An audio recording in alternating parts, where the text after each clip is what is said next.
कौन लोग? सभी नॉन बीजेपी पार्टियां।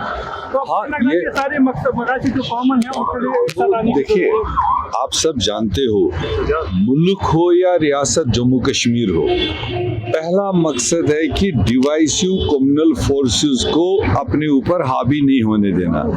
यही सुप्रिट आपके 2024 के चुनाव में भी आवाम में था, क्योंकि जिन पार्टियों ने रियासत जम्मू कश्मीर के साथ में नाइंसाफी की, गैर जमहूरी और गैर कानूनी तरीके से जो हमारे साथ फैसले किए जम्मू कश्मीर के बारे में, वो तो नाकाबिल बर्दाश्त है। आज तक भी जम्मू कश्मीर के लोग उस सदमे से नहीं उबर रहे हैं। आज फिर एक बार अगर इंडिविजुअली नेशनल कॉन्फ्रेंस की परफॉर्मेंस को देखेंगे, उनकी कारकर्दगी देखेंगे, शायद उसको लेकर मलालियत आवाम में भी है और नुमाइंदों में भी थी। मगर जिस तरह का महाज बना कि भाजपा ने सारी सीटों पर अपने उम्मीदवार खड़ा करके सारे जो सेकुलर साइड के उम्मीदवार थे उनके इमोशंस को थोड़ा हाईलाइट किया। ऐसे में जो आज वोटिंग हुई है, जो हमें लग रहा है 3 सीटों पर तो कोई शक की बात ही नहीं है, वो तो पूरी मेजॉरिटी के साथ में नेशनल कॉन्फ्रेंस के खाते में जाएंगे। चौथी सीट पर जो हम पहले दिन से कहते आए, उसमें सेंसिटिविटी है। अब सारे लोग वोट ठीक से कर पाए होंगे, अगर ठीक वोट चला गया होता तो शायद उसमें भी चौथी सीट में भी कोलिशन को, सेकुलर साइड को बढ़त थी।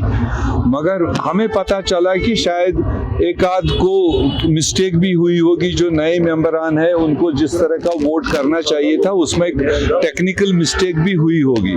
इसलिए अब ये पता चलेगा काउंटिंग पर फर्स्ट प्रेफरेंस के कितने वोट मिले हैं, सेकंड प्रेफरेंस के कितने वोट मिले हैं, उसका एक नेक टू नेक मामला रहेगा चौथी सीट का। बाकी 3 सीटें तो नेशनल कॉन्फ्रेंस की सॉलिड क्लियर है।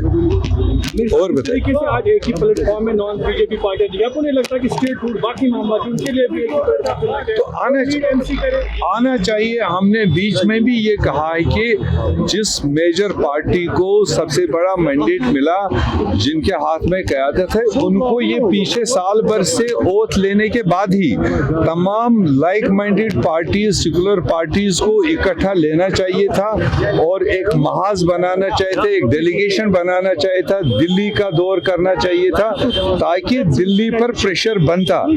70% आवाम है सेकुलर साइड में जिन्होंने वोट किया है। मैंने पहले भी ये कहा है, 90 लाख वोटरों में से 60 लाख वोटरों ने यहाँ वोट किया।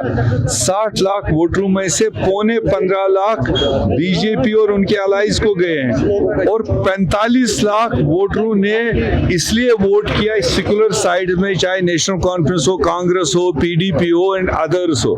उनका जज्बा ही यही था कि सबसे पहले हमें स्टेट रेस्टोर हो, हमें हमारे ताकत वापस मिले।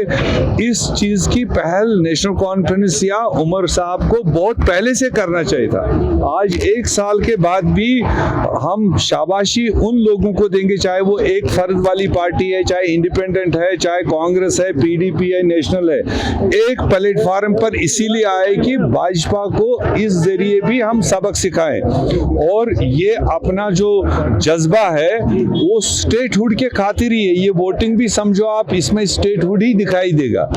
जब सारे लोग एक तरफा है, एक तरफा वोट कर रहे हैं गिले शिकवे छोड़कर, तो इस चीज का अब आगे उमर साहब को बाकी पॉलिटिकल एजेंडे को पूरा करने के लिए इन पॉलिटिकल प्लेटफॉर्म्स को यूज करना चाहिए।